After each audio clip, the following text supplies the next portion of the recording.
Good evening, everyone. Welcome to 2024 Student Leadership Week, hosted by the Office of Student Activities and Leadership. We are so excited that you're all here. And before I get started, I wanted to introduce our today's. First of all, I wanted to introduce myself. I am Sahil Engdambe. I am a graduate student studying regenerative medicine and entrepreneurship, and also the graduate assistant for the leadership programs in the Office of Student Activities and Leadership.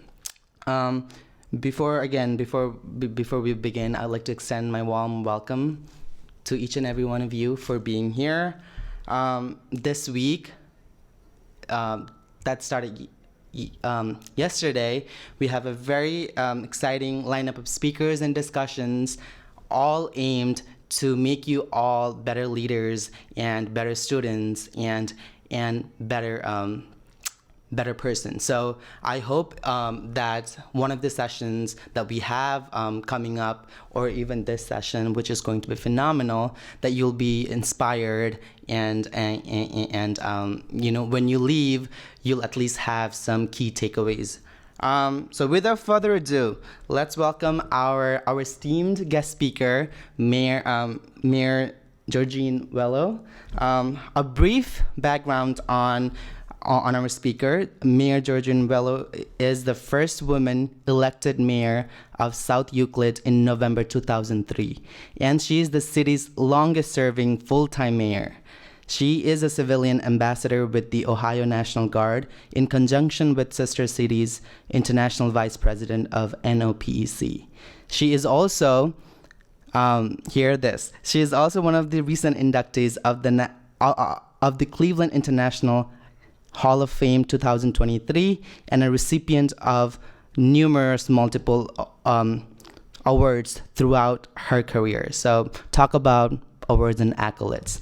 She is right here.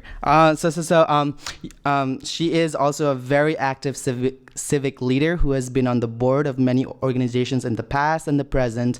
And despite her commitment and her busy schedule, she chose to be here and talk to you all. So help me in welcoming our speaker, Mayor Wello. So I want to thank the Case Western Reserve Student Activities Leadership Committee for giving me the honor to present tonight. As a local government official, I'm here to hopefully spark your interest into political leadership. Not just as a woman who runs as a candidate, but a woman a man who will stand up and get behind female leaders in our political world. Many elections are at a crossroads. As activists age and elected officials retire, many political races are not attracting younger people, let alone females. And you're seeing this locally, statewide, and nationally. The greatest gender inequality in the world is in politics, and the political status of women seems to be on the verge of a major lasting change.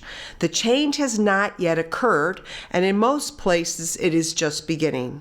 What is the spark that will launch your interest into becoming tomorrow's leaders? The role of women in society is changing all over the world. The highly visible women's liberation movement of the industrialized West finds its muted parallel even in remote rural villages. In some places, positive concrete changes are occurring in the way women live. In others, the change is elusive, not more than a heightened awareness of the circumstances of women's lives, a rejection of old assumptions about dominance, submission, a vague sense of instability. There are shifts and cracks in the bedrock of tradition, tiny compared to its masses, but like changes in the level of well water before an earthquake, they may portend seismic shifts. Already, some of those shifts in women's roles have registered on a global scale, sending repercussions far beyond their area of impact. The major fault lines run through the important areas of human activity, including education, employment, health, legal structures, politics, communications, and family. It's clearly more difficult for women to succeed than men. Women have to prove themselves effective and credible time and time again.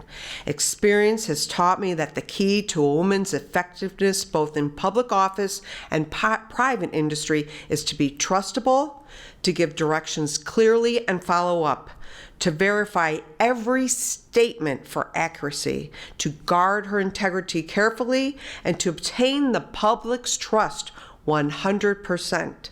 Most important, she must be a team player and build relationships with colleagues that are based on integrity and respect.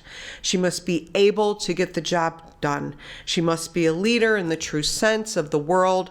This I have learned from experience, and no, I was not in the Barbie movie on a tirade. But when I wrote this, I thought to myself, I think in some ways that Barbie movie might have brought more to the world than some of us that can stand here today. Despite the fact that good enough is not enough where women candidates, office holders, and professionals are concerned, I'm glad to see more and more women entering the political arena and or those who choose to help elevate female candidates. You got to think about this. Most women do not give to political campaigns, it's the men. Most PACs are ran by men. Even if you're a doctor and you give to a PAC, most likely it's a man running it. Most women often begin at the local level, perhaps on a school board or city council board or supervisors or a legislator's campaign, a staff, or maybe a government agency working on some type of new legislation to help the world. Working their way up the political ladder, they launch their political careers based on their portfolio of expertise they have acquired through community work or involvement or your educations.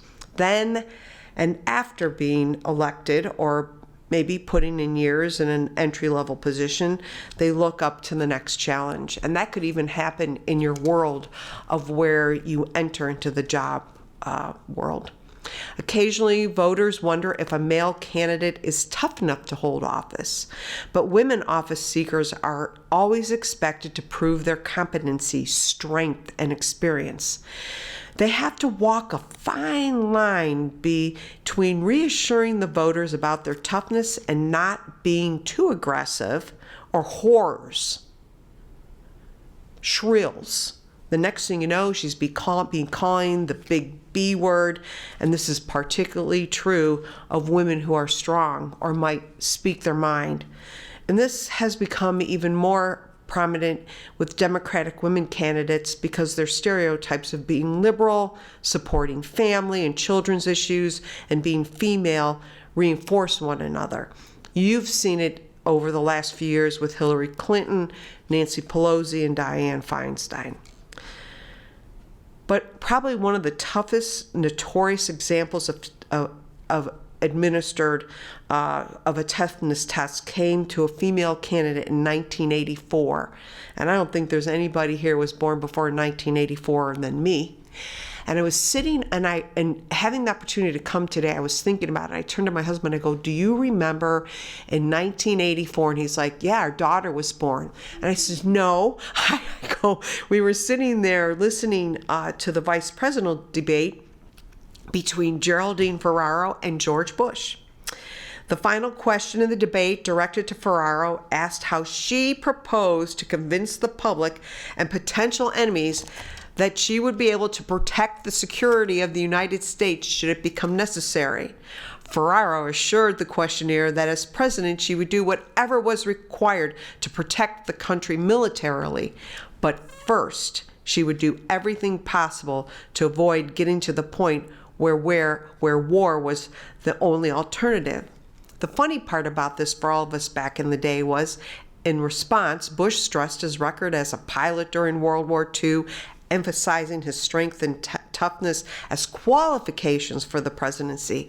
The funny part for all of us, and the irony, was that George Bush lost in 1980 presidential nomination to Ronald Reagan because people had perceived him as a wimp.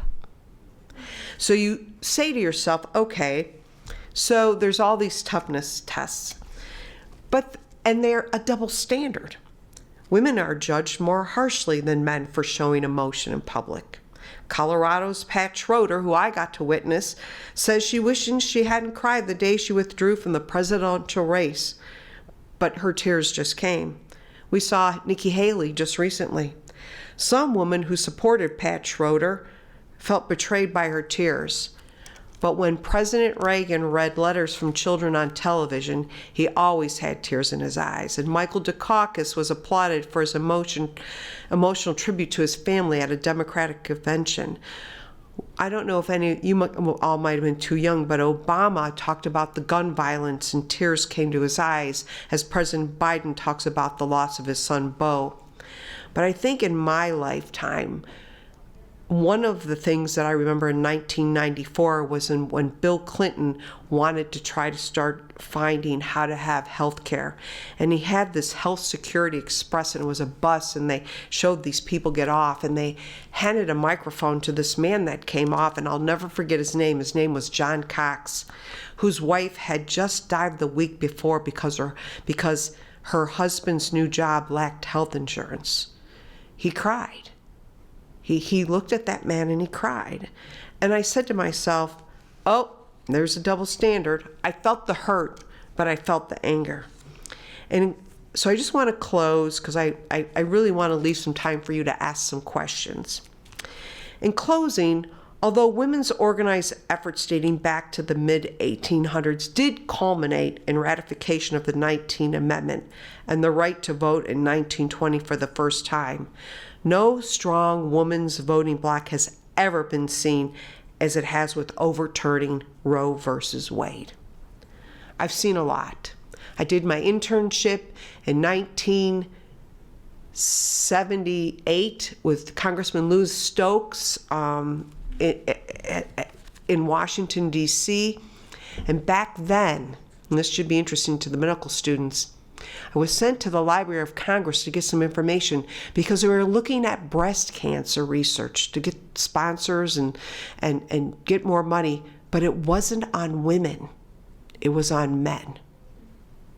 Back in the 70s, there was no research for breast cancer on women. So the things that I've seen and where we've gone,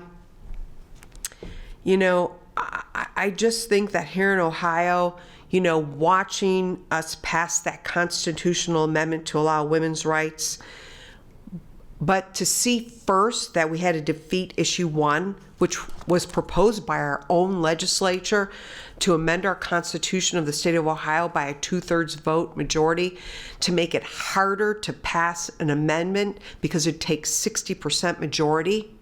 And we almost did it, and I had prayed we would. But I just believe because of this and all the other rights being taken away from the American people, like book bags, equal rights for LGBTQ, housing discriminations, I just believe the political status of women seems to be on the verge of a major lasting change because there's so many women getting involved.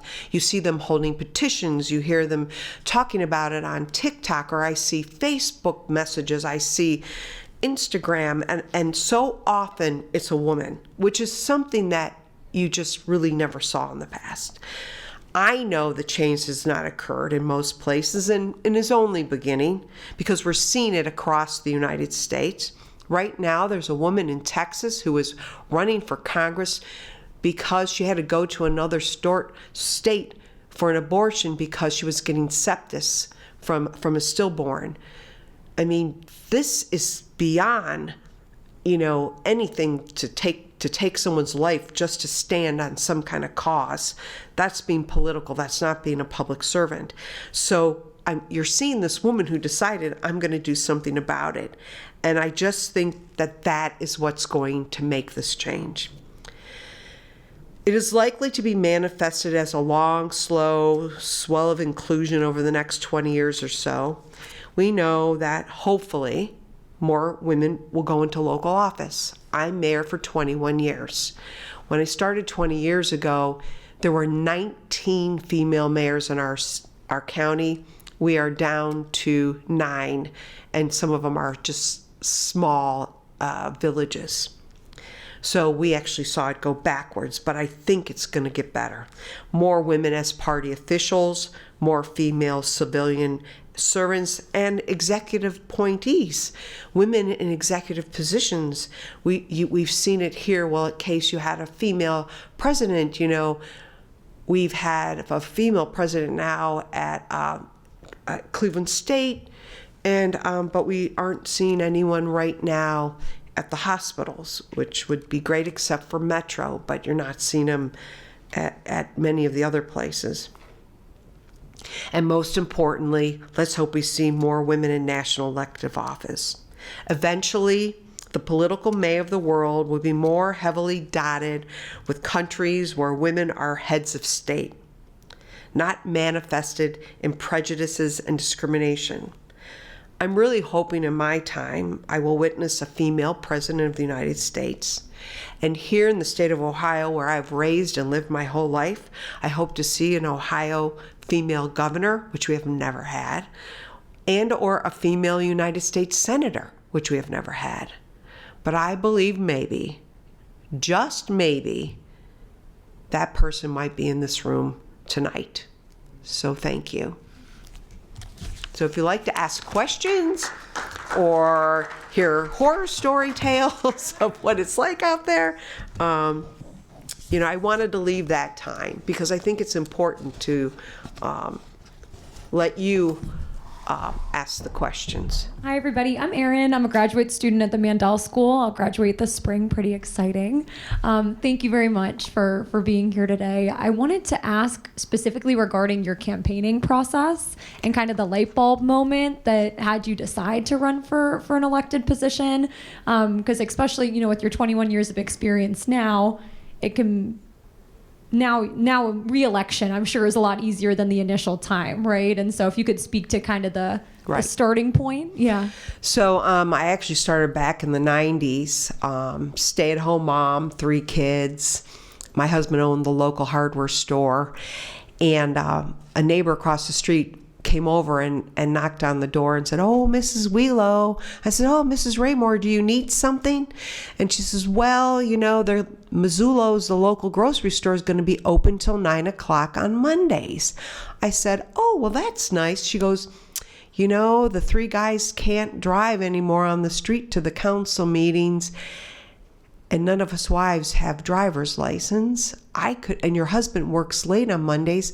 I could stay with the 3 kids and you could drive our husbands, to the council meetings and then grocery shop and come back, drop your groceries off, pick up the guys, and then, I'm like, that's great. She's going to get the kids ready for bed, whatever.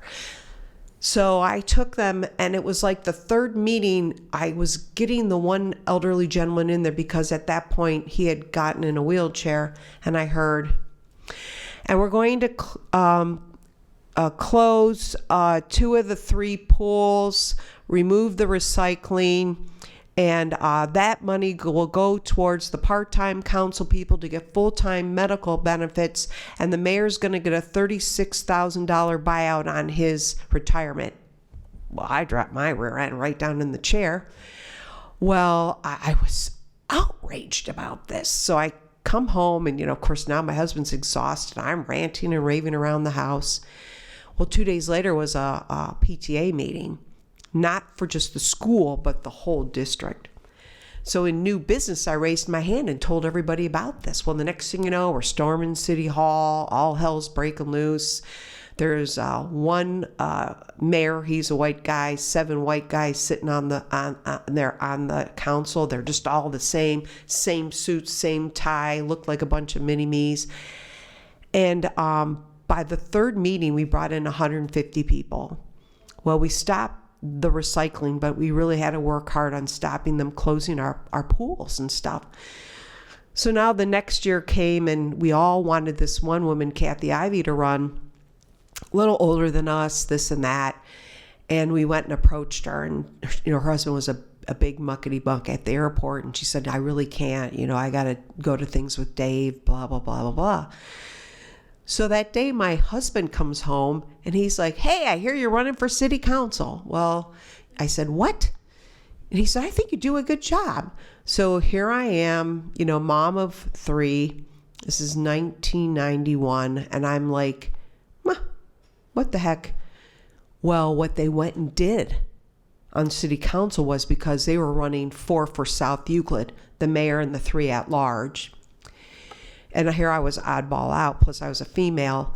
They sponsored legislation that you could only have 4 signs in the whole city.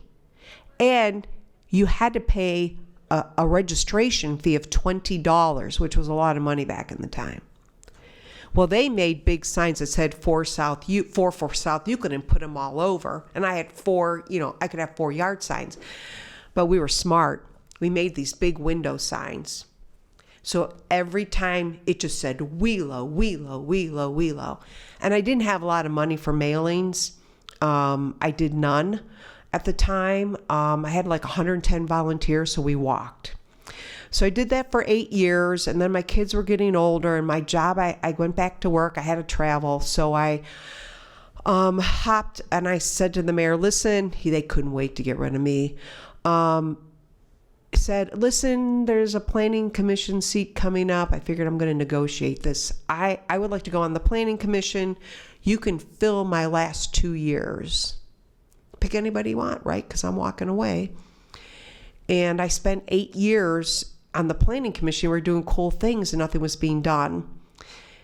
And the funny thing was, I was sitting at my desk, and my nemesis from back on the day on council walked into my office in 2002 fall and said, hey, I go, what are you doing here? I'm thinking, what?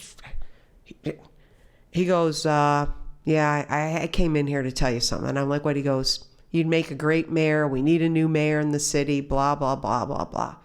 I told him to get his butt out of there, and he left. And that Saturday, a group of people knocked on my door and asked me to run for mayor. Well, running in 91 with 110 people going door to door and just running things off, or going to a printer, wasn't bad, and just 4 signs. But I had to raise money, and I was running against an incumbent who had been there 12 years and another man. And I'm like, okay, how am I going to do this? How do you raise money? This man has all of the endorsements from every elected official. I didn't have one. So I said to the committee, listen, we got to do some fundraising. Well, it was all grassroots, just like Obama did. We did things called Dogs and Suds, where we'd go to your backyard. You'd have a thing of beer in the cooler and root beer and make hot dogs. And, because you paid for it yourself. And then I'd walk out with maybe, $1,000 or $500. And then the Indians made it further in the season or something like that. And one of the local bars called me and says, we're going to do a cigar smoker beer thing for you. And I'm like, what? So, I said to my husband, what am I going to do? And he said, I'll go. So, I walk into this bar. It's just all men. And I walk in there and I'm thinking, they're going to give me money? Sure enough, I walked out with $7,000. Yeah. So, I had to go back to my grassroots, getting people to walk. And the worst part is, in South Euclid, you have to get 50% plus 1 vote. It's not the popular vote. And never in the history in a 3-way race did anybody ever do it. You always had to then go to a race the first Tuesday of December for the runoff. So this guy sends out 7 mailers. I had 1, but we went door to door. We followed the it wasn't vote by mail. They called it some back then different. But I went and I registered a bunch of college students during the summer, and we sent them absentee ballots. All of them came back but 2. We also hunted down, like, if you send in an absentee ballot and yours hadn't come back, we hunted you down. We were walking to door in the rain and the snow. And also what I found out was, if you came out of prison and you fulfilled your time, you could re-register to vote. So I would come to a door and someone would say, well, I really can't, I'm a felon. I said, oh no, here's the statute. We'd register them to vote. We followed up. So when it all came down to it, back in 2003, when I ran, I only had to raise like $20,000. My opponent raised $55,000. But I was like, I'm going to win this. And I won outright. I got the 50% plus the 1, the first time ever. Everybody went crazy in the city. They couldn't believe it. And it was great. Now, my first time I ran after that re-election, nobody ran against me. But the next 3 times, I had an opponent. And they were always someone who my nemesis on council put up against me, who asked me to run. Is that not amazing? But each one of them became more. So now I had to get the endorsements and all that. And, interesting enough, the 2 endorsements that I did get my first race was the Cleveland Plain Dealer and the AFL-CIO. So we made I don't know if you ever saw Lolly the Trolley that used to be here until COVID. We made big banners and put them on Lolly the Trolley, and we used our elementary schools that weekend before the election. We went neighborhood to neighborhood and just passed things out and gave dog bones and that. Nobody could believe I beat this guy. But when I ran my second time, it cost me $55,000. This time I ran unopposed, but the time before, I was already up to $85,000. I really believe if I had an opponent this time, I would have been over $100,000. And, you have to pay for, not just media to the houses. You have to pay for the media, all the social media and the videos. And to reach younger people, it's very different than, when I go door to door, usually you're not home. But there's a thing called Vote Builder that you can purchase. And through that, you guys get things through your texts, right? Do you get texts like, we need money, for this candidate, or they're going to take the rights away. Can you help do this? Or all of a sudden you'll see on your Facebook page or Instagram or whatever, all these come up. It's all because of this Vote Builder. And the interesting thing is it even will tell us what credit cards you have, where you shop.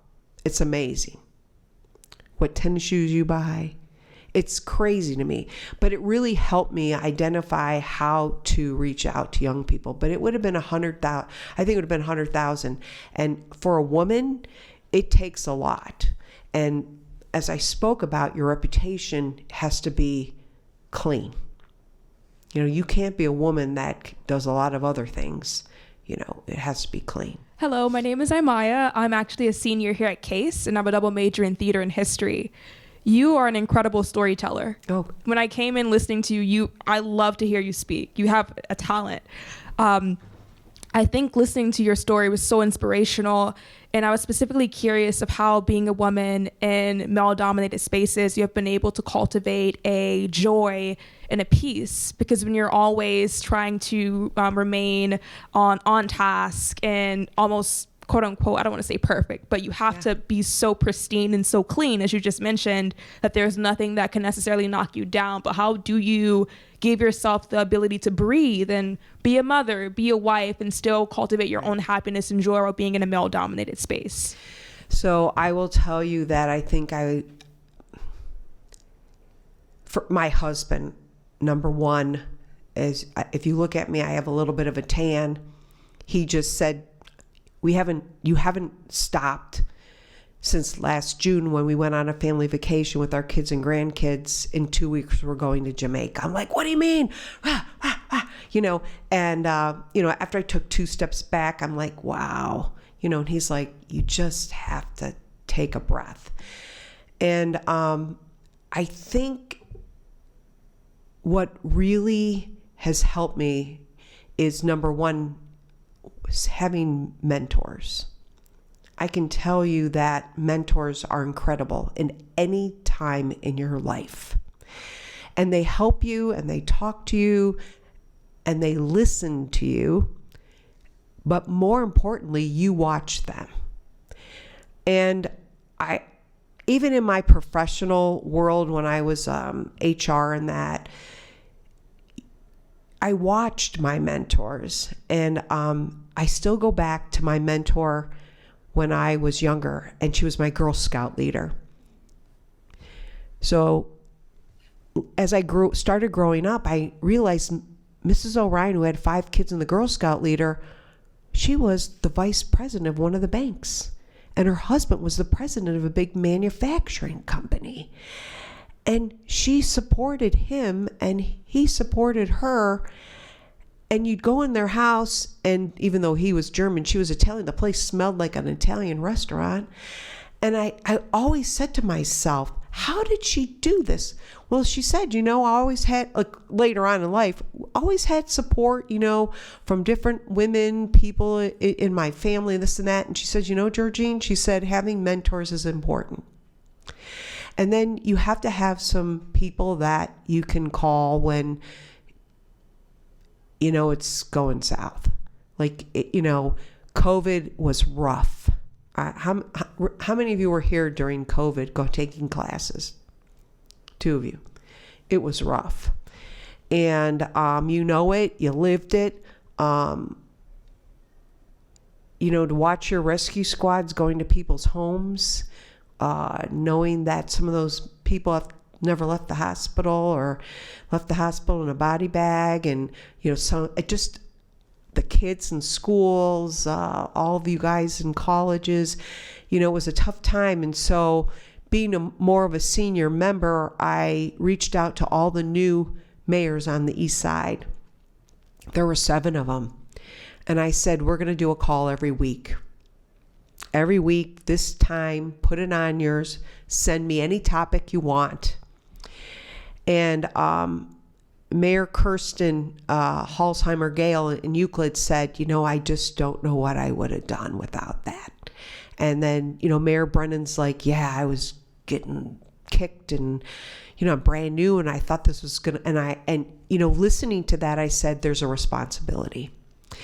So, you look at your mentors, you have responsibility of people that have your net. But the most important thing for every one of you out there, don't pick a job. Pick a profession that you love, a career. I told my 3 kids, they're all different. I got the CFO for Live Nation's House of Blues and some of their big things. I got a high school teacher. I got a wealth management attorney. My 3 kids, I told them, look for something that you're going to love, because that's half the battle. And if you really love it, you're going to share it. You're going to share what you've learned, what you can do. And though we all know, because you've all been disappointed in your life, nobody can make your day bad but yourselves.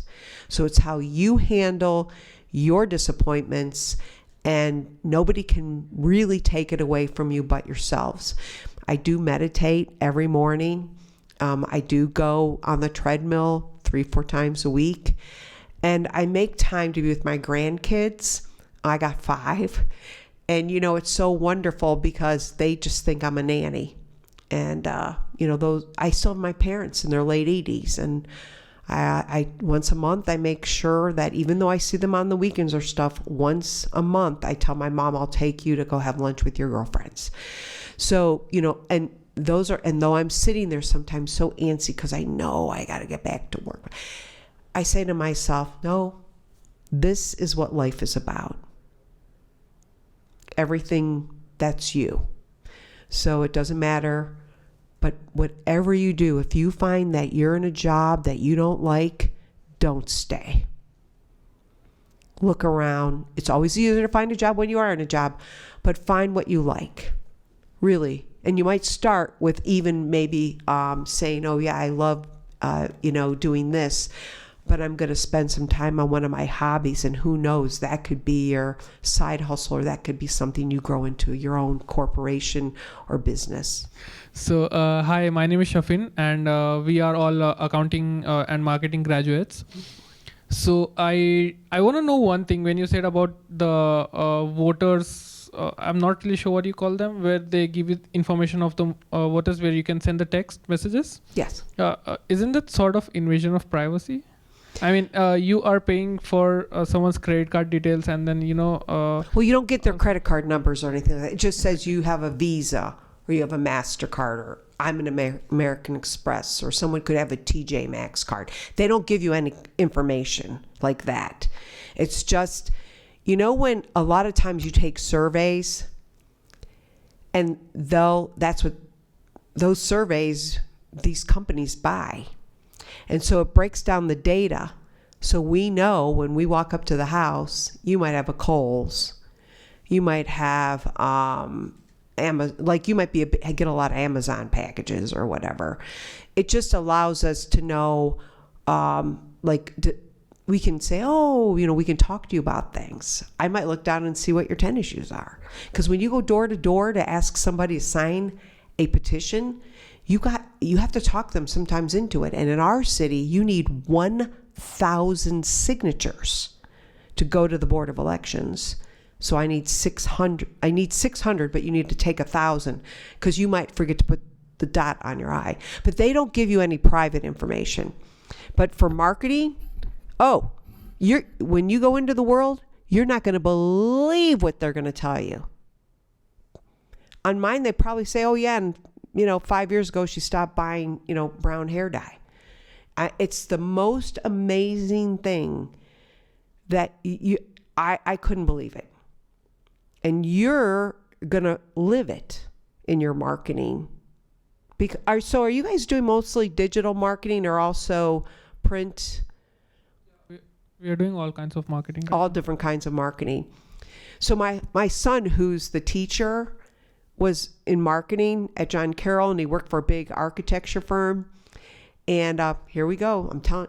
And he had to come home from his man cave apartment and Cavs tickets because after 9 years, his girlfriend was like, either, I need an engagement ring. I want to get married and have a kid before I'm 30.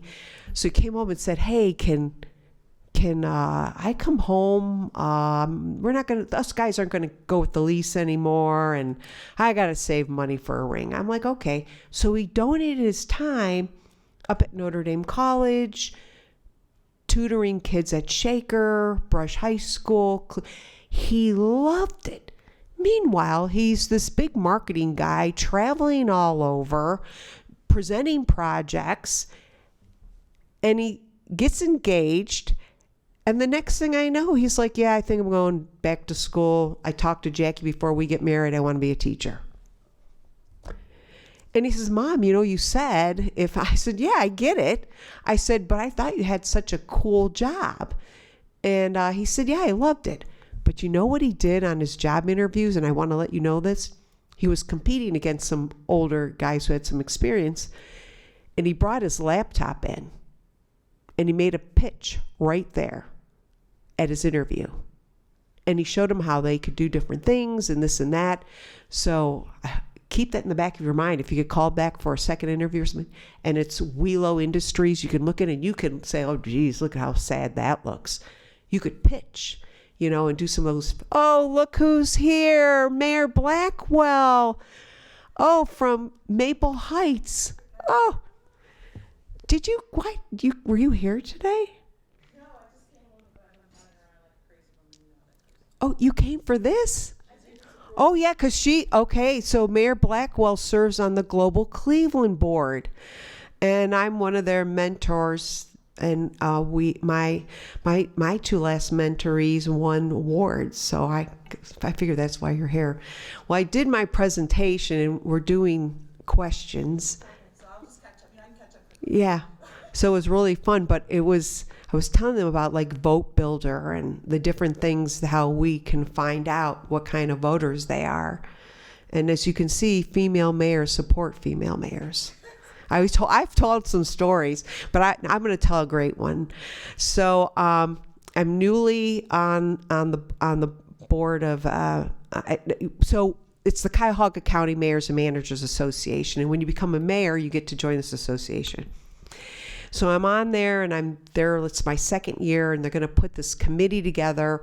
And someone said, "Hey, Wheelo, why don't you go on the committee?" I said, "Okay, I'll go on the committee." So I'm on this committee. I'm really excited, and I got 5 minutes. And they said, "Why don't you make the presentation?" So I'm up there, I'm making my presentation, I'm all excited. Of course, I put 1,000 hours into this thing. Everyone, was really happy with it, and I had handouts. So I'm walking, and as I get to the back of the room, and I'm feeling so good of myself, one of the male mayors goes, "Yeah, good presentation, Wheelo.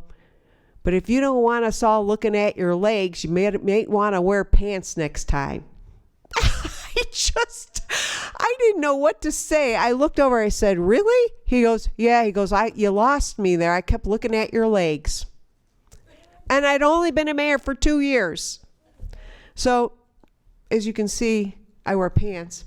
But I think our new mayors are not like that. And I can tell you that we have better support.